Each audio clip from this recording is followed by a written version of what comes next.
आज हम नया चैप्टर स्टार्ट कर रहे हैं बायनॉमियल थ्योरम। बायनॉमियल थ्योरम की तरफ जाने से पहले एक बात, चूंकि बायनॉमियल थ्योरम में एनसीआर का यूज होता है। एनसीआर के बारे में आप लोग परमुटेशन एंड कॉम्बिनेशन में ऑलरेडी पढ़ भी चुके हैं, उसके बावजूद थोड़ा सा उसको रिकॉल कर लेते हैं और उसके बारे में कुछ इंपॉर्टेंट चीजें हैं वो भी डिस्कस कर लेते हैं। ठीक है, एनसीआर का मतलब क्या होता था कि selecting r things from n different things. ठीक है, मतलब एन मुख्तलिफ चीजों से अगर हम आर चीजें सेलेक्ट करते थे तो उसके लिए एनसीआर का यूज करते थे। इसका फार्मूला था कि n factorial divide by n minus r factorial और इनटू आर फैक्टोरियल, इसके साथ आर फैक्टोरियल भी होता था। ये हमारे पास एनसीआर का फार्मूला था। अब इसी के मुताबिक अगर हम सपोज लिखे कि 10C3, तो इसका मतलब क्या बनेगा कि 10 चीजों में से 3 चीजों को सेलेक्ट करना, selection of 3 things out of 10 things. तो इसको मैं कैसे लिख सकता हूँ कि 10 factorial divide by 10 minus 3 factorial into 3 factorial. तो ये हो जाता है 10 factorial divide by 7 factorial into 3 factorial. ठीक, तो इसको सिंप्लीफाई करके हमारे पास इसकी वैल्यू आ जाएगी अगर इसको हम सिंप्लीफाई करें। लेकिन आप लोग एक बात की तरफ गौर करें, इसका मतलब ये था कि selection of 3 things out of 10 things है ना, लेकिन अगर मैं 10C7 लिखूं तो इसका क्या मतलब होगा? 10C7 की वैल्यू क्या आएगी? 10 factorial divide by 10 minus 7 factorial into 7 factorial. ठीक है, तो अगर इसको सिंप्लीफाई किया जाए तो ये भी बराबर हो जाता है 10 factorial divide by 7 factorial 3 factorial. अब इस बात की तरफ आप लोग देखें तो इन दोनों की वैल्यू बिल्कुल सेम आ रही है। इसकी 10C3 की वैल्यू और 10C7 की वैल्यू बिल्कुल सेम है, इसमें कोई भी डिफरेंस नहीं है। अब आप लोग कहेंगे कि ये कैसे हो सकता है कि हम लोग 10 में से 3 चीजों को सिलेक्ट करें और 10 में से 7 चीजों को सिलेक्ट करें, तो इनके तरीके एक जैसे क्यों है? तो इनके तरीके एक जैसे क्यों है? इसकी वजह ये है ना कि अगर हम 10 में से 3 चीजों को सेलेक्ट करें, या इसका मतलब ये भी हो सकता है कि आप 10 में से 7 को रिजेक्ट कर रहे हो। 10 में से 3 को तो मैं सेलेक्ट कर रहा हूँ, वो तो बिल्कुल सही है, लेकिन इसके साथ साथ 3 को मैंने सेलेक्ट कर दिया तो 7 बाकी रह गए, उन 7 को मैं क्या कर रहा हूँ? रिजेक्ट कर रहा हूँ। तो यही वजह है कि 10C3 का मतलब कि या 10 में से 3 चीजों को सेलेक्ट करना या 7 चीजों को रिजेक्ट करना, या 10 में से 7 चीजों को सेलेक्ट करना या 3 को रिजेक्ट करना। तो इसी वजह से 10C3 और 10C7 का फार्मूला जो होता है वो हमारे पास सेम होता है। तो इससे हम जनरली ये ऐसा भी लिख सकते हैं इसको जनरलाइज करके कि एनसीआर बराबर होता है एनसीएन माइनस आर के। अब ये मैंने कहां से लिखा? ये मैंने इसी बात से लिखा है कि 10C3 और 10C7 बराबर है। मतलब ये अगर मैं आर को 3 ले लूं तो 10C3 और 10 माइनस 3, जो 10 माइनस 3 जो हो जाएगा वो 7 हो जाएगा। तो इसी रूल की वजह से 10C3 और 10C7 जो है वो बराबर है। मतलब अगर हम n में से r चीजों को सेलेक्ट कर रहे हैं तो n माइनस r चीजों को रिजेक्ट भी कर रहे हैं। तो ये एक इंपॉर्टेंट पॉइंट है, इसको जहन में रखें।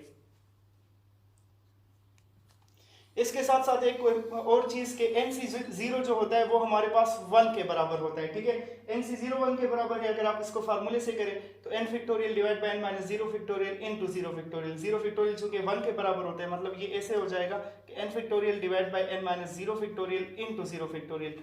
तो ये n factorial divide by n factorial हो जाएगा, क्योंकि 0 फैक्टोरियल 1 के बराबर था तो इससे हमारे पास आ गया 1। अब 0 फैक्टोरियल 1 के बराबर क्यों होता है इसका प्रूफ भी हम कर सकते हैं मुख्तलिफ तरीकों से। ये आपने शायद किया भी हो, अगर नहीं किया तो मैं यहाँ पर इसका छोटा सा प्रूफ करवा देता हूँ। चूंकि हम जानते हैं कि n बाई n जो होता है वो हमारे पास कोई भी नंबर खुद पर डिवाइड किया जाए तो वो किसके बराबर होता है? 1 के बराबर होता है। तो इसी से मैं लिख सकता हूँ कि n पावर 1 माइनस 1, वो जो एक्सपोनेंट्स का रूल है वो इस्तेमाल करके जब डिवीजन में बेसिस सेम हो तो पावर सब्ट्रैक्ट हो जाते हैं। तो n पावर 1 माइनस 1 1 के बराबर हो जाएगा, जिससे कि हम n power 0 is equal to 1 लिख सकते हैं। तो इसमें ही एक प्रूफ हमारा इजाफी हो गया कि एनीथिंग पावर 0 इक्वल टू 1 क्यों होता है वो आपको पता चल गया। अब साथ साथ अगर हम दोनों साइड का फैक्टोरियल लें तो n power 0 factorial is equal to 1 factorial हो जाएगा, या इस तरह नहीं, n power 0 factorial is equal to 1 factorial भी ठीक है, लेकिन चलो ऐसे भी ठीक है। n पावर 0 फैक्टोरियल को हम फिर मजीद ऐसे लिख सकते हैं कि n power 0 into n power 0 minus 1 factorial. ये मैंने क्यों लिखा? क्योंकि हमें ये भी पता है कि n फैक्टोरियल जो होता है वो बराबर होता है n into n minus 1 factorial के।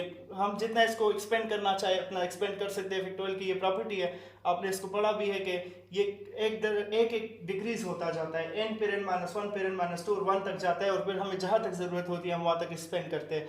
तो ये n पावर 0 तो 1 के बराबर, और यहाँ पर 1 माइनस 1 से क्या आ जाएगा? 0 फैक्टोरियल। तो 0 फैक्टोरियल आ गया 1 के बराबर, क्योंकि 1 फैक्टोरियल भी 1 के बराबर होता है।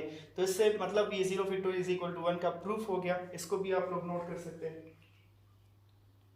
अब इस पर एक और पॉइंट है कि अगर हमारे पास एक प्रॉपर्टी है इसी एनसीआर की, if NCA is equal to NCB, then हमारे पास जो होता है a प्लस बी बराबर होता है n के। ये भी बहुत इंपॉर्टेंट रिजल्ट है, इसको हम अक्सर यूज करते हैं। अब ये कैसे, सपोज करें हमारे पास इस तरह है कि 8C2 is equal to 8C6 है, ठीक है, ये तो बराबर होते हैं, ये हमें पता है, या इस तरह भी नहीं, हमने थोड़ी देर पहले क्या किया था, 10C3 is equal to 10C7 को हमने देखा था कि वो बराबर होते हैं। तो यहाँ पर अगर इनको कंपेयर कर लिया जाए, n की जगह 10 आया है और a की जगह 3 है, b की जगह 7, तो फिर इसको देखे आप इन दोनों को ऐड करेंगे तो इन दोनों से क्या आएगा, इनके एडिशन से अगेन हमारे पास n आता है, यहाँ से हमारे पास 7 + 3 को देखे ये फिर से 10 के बराबर हो जाता है। तो यहाँ से ये प्रॉपर्टी आई है कि जब NCA NCB के बराबर होगा तो फिर a + b मतलब उन दोनों का नंबर्स का सम किसके बराबर होगा, उस n के बराबर होगा।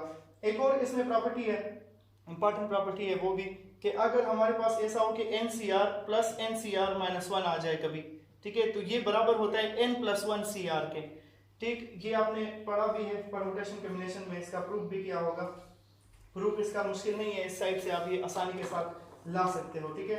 अगर सपोज करें हमारे पास, या हम चेक भी कर सकते हैं, पार्टिकुलर एग्जांपल करके भी चेक कर सकते हैं, इस तरह कर लेते हैं कि 8C3 + 8C2 ले लेते हैं, ठीक है, 8C3 + 8C2, इसको देखिए बिल्कुल इसी के शेप में है, यहाँ पर r है तो यहाँ r - 1, यहाँ 3 है तो यहाँ पर 2 है, ठीक है, मतलब 3 - 1 है। तो इन दोनों की वैल्यूज कैलकुलेट कर लेते हैं। 8C3 को अगर आप मालूम करें तो ये 56 के बराबर आएगा, और इसी तरह 8C2 को कैलकुलेट करें तो ये 28 के बराबर आएगा, और यहाँ पर ये बराबर इस फार्मूले के मुताबिक किसके आना चाहिए, 8 के मतलब n के साथ 1 8 हो जाएगा तो ये 9 बन जाएगा, और नीचे हमें क्या लिखना है, r लिखना है, वो बड़ी वैल्यू तो वो 3 हो जाएगी। तो 9C3 को आप कैलकुलेट करें, इससे 84 आता है, ठीक है, फार्मूले से कैलकुलेट कर लेना तो एग्जैक्टली 84 इससे आता है। तो इन दोनों का सम भी देख लो, वो भी 84 आता है। तो ये एक पार्टिकुलर एग्जांपल से मैंने इसका प्रूव करवा दिया कि हर एक केस में आप कोई भी नंबर्स ले लो तो ये प्रॉपर्टी इसमें होल्ड करती है, और आप फार्मूले के मुताबिक इसका प्रूफ भी कर सकते हैं, ठीक है। तो एक और इम्पॉर्टेंट रिजल्ट है, और इसको हम फिर इन टर्म्स ऑफ मतलब ऐसे भी आ सकता है कि, चलो ये मैं फिर नेक्स्ट में डिस्कस करता हूँ। अब इसके साथ साथ अगर कभी ऐसा आ गया ना, ये तो हमने डिस्कस कर लिया, अगर कभी ऐसा आया MCM, MCR को इस फॉर्म में भी लिखा जा सकता है, ये आपको पता है, प्लस MCM - 1 अगर आ गया कभी, ठीक है, तो फिर इसके रिजल्ट के मुताबिक इसको ऐसे भी लिखा जा सकता है कि m + 1 CM, इसी रिजल्ट को यूज करके लिखा जा सकता है। m से मतलब जो ऊपर n है वो एक इंक्रीज हो जाएगा, और इन दोनों में से हमने बड़ा वाला लेना है तो वो m आ जाएगा, ठीक है। तो ये इस पर आप कुछ क्वेश्चंस कर लेते हैं ताकि आपको इन प्रॉपर्टीज का यूज जो है वो क्लियर हो जाए। अब यहाँ पर एक क्वेश्चन है कि if 2 is less than or equal to r is less than or equal to n, ये तो इसीलिए दिया जाता है कि r हमेशा n से कम होना चाहिए, अगर r n से कम ना हो तो फिर तो हमारे पास फार्मूला जो होता है वो अनडिफाइंड रिजल्ट देता है। तो ये क्वेश्चन है कि NCR + 2 × NCR - 1 + NCR - 2 किसके बराबर होगा। तो इसको कंसिडर कर लेते हैं, थोड़ा सा सिंप्लीफाई कर लेते हैं। NCR अपनी जगह, NCR - 1 2 टाइम्स है तो उसको 2 बार लिख लेते हैं, NCR - 1 + NCR - 1, ठीक है, और NCR - 2 अपनी जगह पर। अब इसको मजीद सिंप्लीफाई करते हैं। अभी जो हमने तीसरा वो फार्मूला पढ़ा था वो क्या था कि जब NCR + NCR - 1 हो तो इसको हम कैसे करते हैं, ऊपर वाला जो होगा वो अगर सेम हो तो वो एक इंक्रीज हो जाएगा, n + 1 बन जाएगा, और नीचे वालों में हमने बड़ा लेना है तो r और r - 1 में हम r ले लेंगे, ठीक है। तो ये इन दोनों से आया। इसी तरह इसको भी सिंप्लीफाई कर लेते हैं उस रिजल्ट से कि ऊपर वाले सेम है तो वो एक इंक्रीज हो जाएगा, ठीक है, n + 1 हो जाएगा, और नीचे वाले में से हमें बड़ा लेना है तो r - 1 और r - 2 में से बड़ा कौन सा है, इसमें r - 1 बड़ा है तो मैंने ये सेलेक्ट कर दिया। अब यहाँ पर फिर ये रिजल्ट इस्तेमाल हो सकता है क्योंकि ऊपर वाले सेम है और नीचे वालों में 1 का फर्क है, तो हम ऊपर वालों को एक इंक्रीज कर लेंगे तो n + 2 हो जाएगा, और नीचे जो है इनमें से बड़ा ले लेंगे तो r और r - 1 में बड़ा क्या है, r है, तो ये हमारा फाइनल रिजल्ट बना, ये हमारा आंसर बना।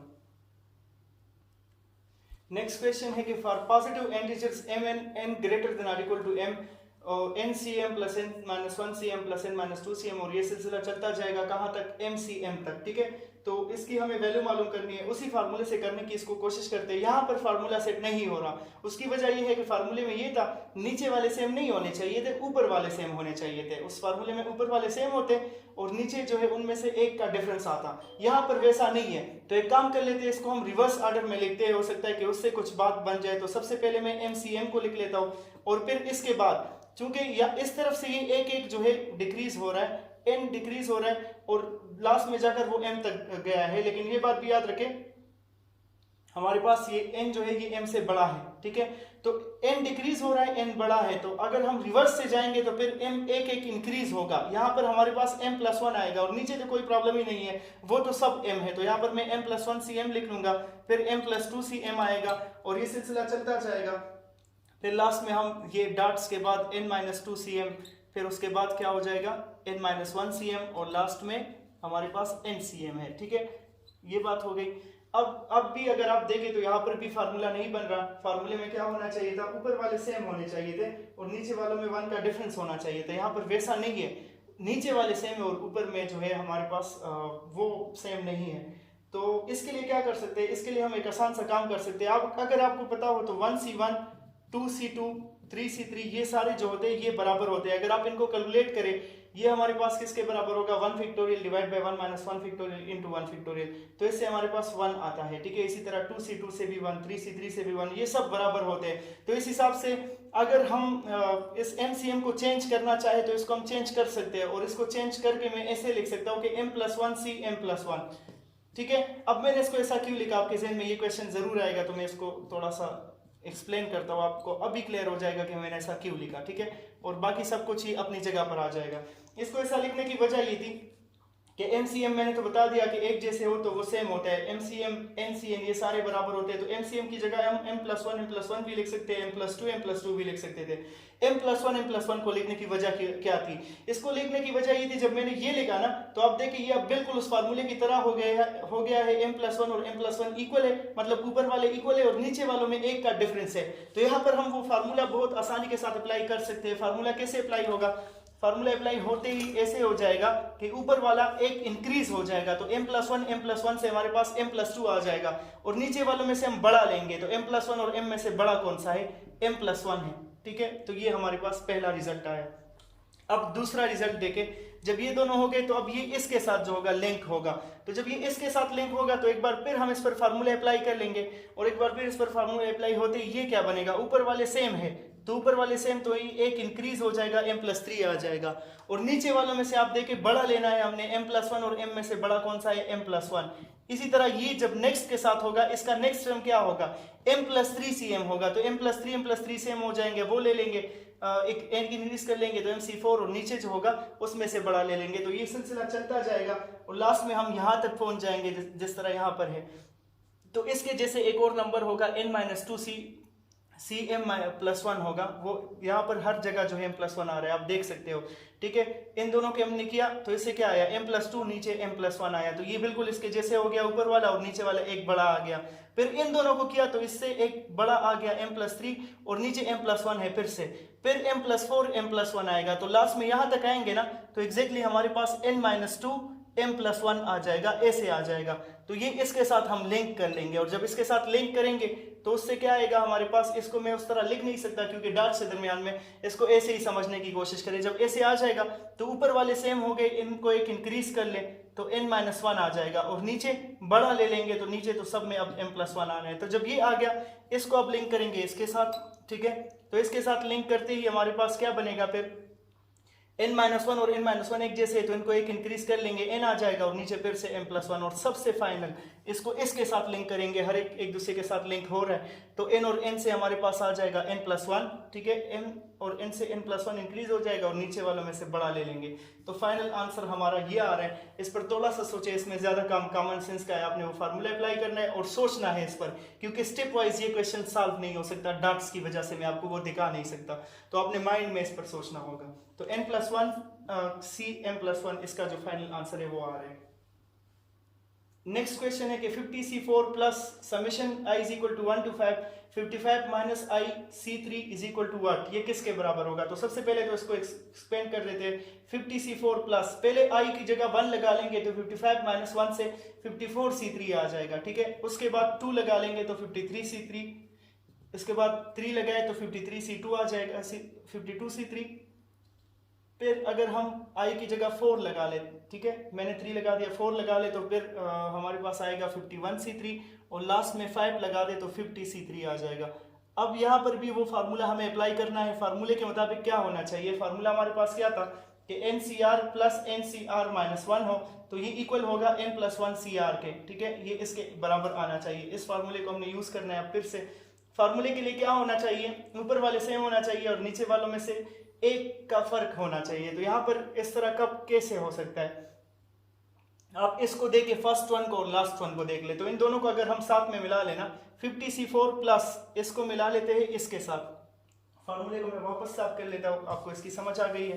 तो इसको मिला लेते हैं इन दोनों को और देखते हैं कि इससे क्या रिजल्ट आ जाएगा। ये इसके साथ मिल गया, ठीक है, तो ऊपर वाले सेम है तो ये 51 बन जाएगा और नीचे 4 और 3 में से हम कौन सा लेंगे, 4 बड़ा वाला लेंगे, ठीक है। अब तरतीब में कर लेते हैं, इसके बाद पहले 51C3 लिख देते हैं, फिर 52C3, फिर 53C3 और लास्ट में 54C3 लिख लेते हैं। इसको एक स्टेप में भी मैं कर सकता हूँ, अगर आप एक स्टेप में करना चाहे तो देखो इन दोनों पर फार्मूला लग जाएगा, तो इन दोनों पर फार्मूला लग जाने से ऊपर वाले सेम है तो ये 52 बन जाएगा और नीचे वालों में से बड़ा ले लेंगे तो 4 हो जाएगा। अब इसको इसके साथ मिला लो, इसके साथ मिलाते ही ऊपर वाले सेम है तो ये एक इंक्रीज 53, नीचे वालों में से बड़ा ले लो तो 4 ले लो। अब इसको इसके साथ मिला लो तो ऊपर वाले एक इंक्रीज तो 54 बन जाएगा, नीचे वालों में से बड़ा ले लो तो 54C4 और लास्ट में 54 इंक्रीज कर लो तो 55 आ जाएगा, ठीक है, ये 55 बना और नीचे बड़ा ले लो तो 55C4 हमारा फाइनल आंसर है। उम्मीद है कि आपको इस फार्मूले की समझ आ गई होगी, ठीक है। इस पर इतने क्वेश्चंस काफ़ी है इस फार्मूले पर, अब कुछ और रिजल्ट्स इस पर डिस्कस करेंगे इंशाल्लाह नेक्स्ट वीडियो में। अगर आपको वीडियो अच्छी लगी हो तो लाइक और शेयर करना ना भूलिएगा और चैनल को सब्सक्राइब ज़रूर करें ताकि आपको मज़ीद वीडियोस मिलती रहे।